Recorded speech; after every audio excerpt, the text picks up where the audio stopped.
लड़ाई हो जाती है, झगड़ा हो जाता है, बंदा एक दूसरे को, जी लड़ाई हो गई थी, उसने कत्ल कर दिया, उससे कत्ल हो गया, ऐसा भी होता है।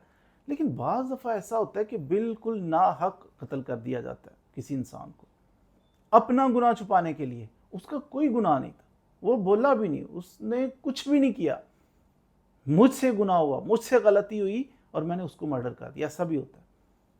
FIR थी, मैं पढ़ के हैरान रह गया। FIR क्या थी? भाभी ने अपने देवर को मर्डर कर दिया, कत्ल कर दिया, गला दबा के। अकेली नहीं थी भाभी, बद किरदार थी, बुरी औरत थी, उसके किसी से ताल्लुकात थे, नाजायज़ ताल्लुकात थे। अब नाजायज़ ताल्लुकात थे, उसका दोस्त उसे मिलने आया हुआ था घर में। अब इसका हस्बैंड घर में मौजूद नहीं है, अब दोस्त आया हुआ है, तो इनका रिलेशन था, गलत रिलेशन था।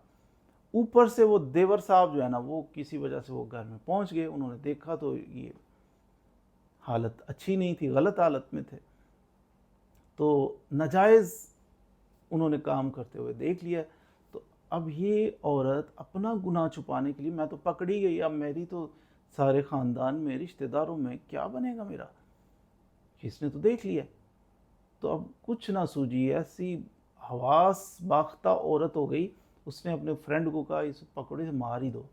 उसे पकड़ा बाकायदा, अपने देवर को पकड़ के उसका गला दोनों ने मिलकर दबाया, उसे मार दिया, मर्डर करके तो उसकी लाश जनाब इधर उधर कहीं छुपा दी।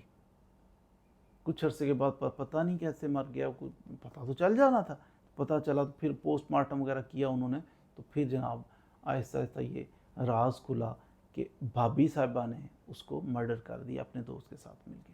FIR हो गई। लेकिन अनफॉर्चुनेटली जो इस तरह की FIRs होती हैं ना, इनका कोई आई विटनेस नहीं होता। विटनेस तो वो दोनों थे जिन्होंने मारा, उस वक्त घर में कोई मौजूद नहीं था।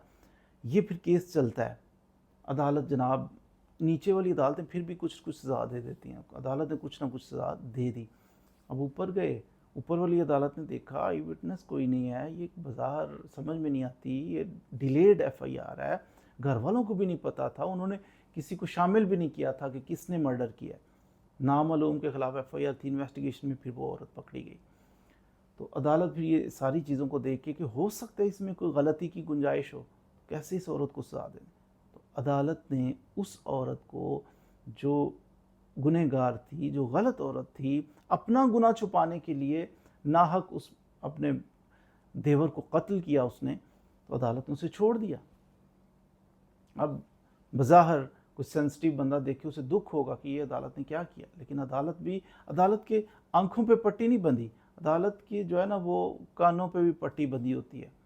अदालत जो है वो उसके हाथ भी बंधे होते हैं कानून से, कि कानून के मुताबिक चलना है। कानून कहता है कि जब साबित हो जाएगा, क्रिस्टल क्लियर साबित होगा कि इस औरत ने मर्डर किया, फिर उसको सज़ा होगी, अदरवाइज नहीं होगी।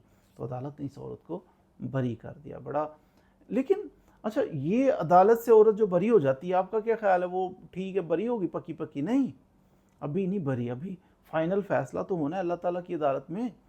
पेश होगी तो क्या जवाब देगी अल्लाह की बारगाह में? तब तो आपके हाथ बोल के गवाही देंगे जिनसे गला दबाया है, तब आपकी आंखें गवाही देंगी, आपके कान, आपके हाथ, आपके पैर, आपके जिस्म के अज़ा गवाही देंगे कि हमने ये जुर्म किया, हमने ये जुर्म किया। तो तब क्या बनेगा? उस नाहक कत्ल का जवाब देना नहीं पड़ेगा, इस औरत को, इसके फ्रेंड को देना पड़ेगा। कैसे बचेंगे? लेकिन शायद इन लोगों में ईमान नहीं रहा, ये लोग बेइस हो गए हैं, अल्लाह पे बिलीव नहीं करते, आखिरत पे बिलीव नहीं करते। तुम क्या लोग हो? समझते नहीं कि अल्लाह की ज़ात भी तो देख रही है। चलो बच गया, दुनिया के अंदर वो कानून था, उसमें रिलैक्सेशन थी, आप बच गए, लेकिन अभी बचे नहीं, आप फंसे हुए हो, लेकिन आपको इदराक नहीं, आप जानते नहीं कि आप फंसे हुए।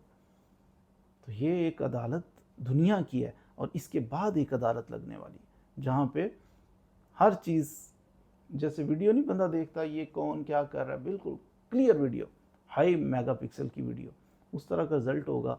और आपके वो रिजल्ट क्या होगा, आपकी वीडियो क्या होगी, आपके हाथ और पैर आपके खिलाफ गवाही देंगे। तो इसलिए दुनिया के अंदर कोई भी जुर्म करें, मर्डर करें, कोई जनाब टांग तोड़ें, किसी का हक खा लें, किसी पैसे दबा लें, सोच समझ के दबाएं कि एक बड़ी अदालत भी है जहाँ से बच सकते ही नहीं।